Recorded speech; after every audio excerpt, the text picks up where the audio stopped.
इस वीडियो को देखने के बाद आपके एटॉमिक एमिशन स्पेक्ट्रोस्कोपी के तमाम कॉन्सेप्ट क्लियर होने वाले हैं। तो स्टूडेंट्स, इस वीडियो लेक्चर में हम लोग डिस्कस कर रहे हैं कोड 605 एटॉमिक स्पेक्ट्रोस्कोपी के मोस्ट इंपॉर्टेंट क्वेश्चंस जो आपके पास पेपर में बार बार रिपीट हो चुके हैं और ये वीडियो का पार्ट 2 है। पार्ट 2 में हम लोग डिस्कस करेंगे एटॉमिक एमिशन स्पेक्ट्रोस्कोपी के प्रिंसिपल को। पार्ट 1 में हम लोगों ने एटॉमिक स्पेक्ट्रोस्कोपी और उसकी एप्लीकेशंस को डिस्कस किया था।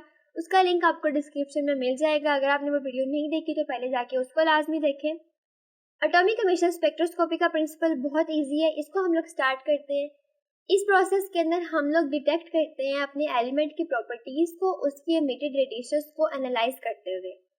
सबसे पहले स्टेप पे हमारे पास अपना सैंपल होता है जिसकी प्रॉपर्टीज को हमने डिटरमाइन करना है। सेकंड स्टेप के अंदर हम अपने सैंपल के ऊपर इलेक्ट्रोमैग्नेटिक रेडिएशंस फाल कराते हैं। सैंपल के जो एटम है उन रेडिएशंस को अब्जॉर्ब करेंगे और उसके बाद वो अपनी ग्राउंड स्टेट से एक्साइटेड स्टेट में चले जाते हैं। जब सैंपल के एटम्स एक्साइटेड स्टेट से दोबारा ग्राउंड स्टेट में आते हैं तो वो फोटॉन्स को इमिट करते हैं।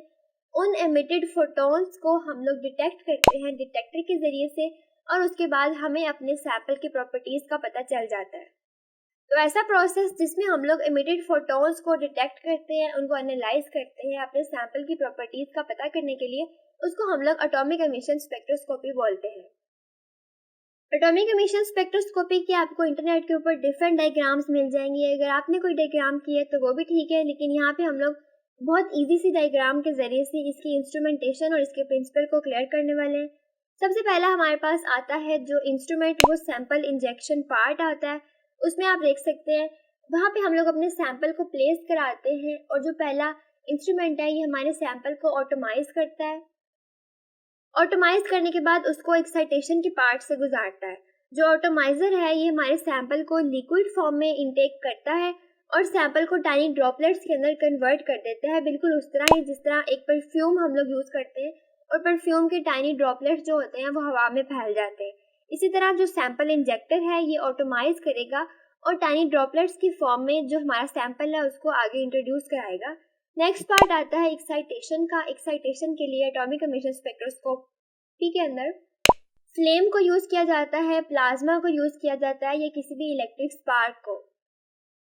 ये स्पार्क जब हमारे एटम्स के पास पहुंचती है तो एटम्स जो है अपनी ग्राउंड स्टेट से एक्साइटेड स्टेट में चले जाते हैं और मोस्ट ऑफ द एटम्स जो होते हैं, ज़्यादा नंबर ऑफ एटम्स जो एक्साइट हो जाते हैं।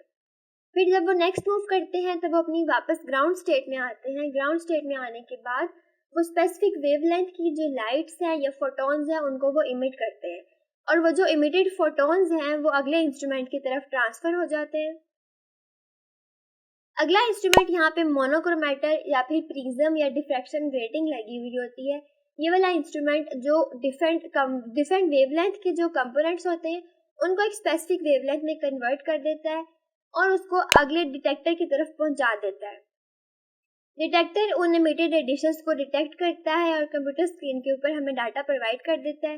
उसके बाद हम लोग को पता चल जाता है कि हमारे जो सैंपल था उसमें कौन सा एलिमेंट किस क्वांटिटी में प्रेजेंट है। इसके जरिए से हम लोग क्वांटिटेटिव और क्वालिटेटिव एनालिसिस इजीली कर सकते हैं।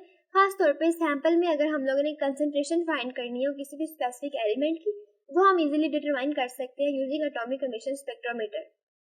इसकी और भी बहुत सारी डायग्राम्स आपको मिल जाएंगी। खास तौर पे इसमें जो प्लाज्मा वाला टॉपिक है वो भी आपके एग्जाम के पॉइंट ऑफ व्यू से बहुत इंपॉर्टेंट है और उसको भी हम लोग नेक्स्ट आने वाली वीडियोस में डिस्कस करेंगे। उसके अलावा स्टूडेंट्स, आपको नेक्स्ट वीडियो कौन से टॉपिक पे चाहिए मुझे कमेंट सेक्शन में लाजमी बताएं